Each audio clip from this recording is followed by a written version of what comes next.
Егер де сіз Майнкрафтта досыңызбен бірге ойнайтын болсаңыз, уақытты көңілдірек өткізу үшін досыңызға тұзақ құрып, оның ашуына тиіп уақытыңызды көңілді өткізе аласыз. Бірақ мұндай жағдайда досыңыз ақмақ немесе нуб болуы қажет. Егер де сіздің осындай ақмақ достарыңыз болса, мен сізге Майнкрафттағы топ 2 нубтарға арналған ловушканы ұсынамын.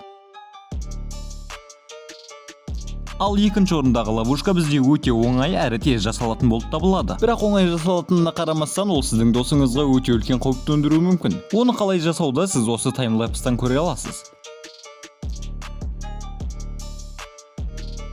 Ал енді ловушканы тексеріп көрейік.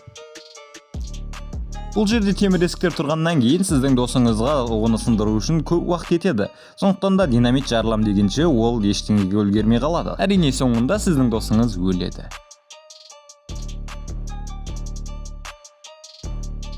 Келесі ловушканы жасау үшін сізге осындай яма қазып алу керек. Яманың тереңдігі кемінде 5 блок, ұзындығы 10, ал ені кемінде 3 блок болу керек. Яманы қазып болғаннан кейін оның астына лава құятын боламыз. Лава 2 блоктан биікке көтерілмеу керек. Лаваны құйып болғаннан кейін липкий поршен аламыз және де өзімізге керекті бір блокты аламыз. Оны дәл видеодағыдай қылып қойып, барлық жерді табличкамен толтырамыз.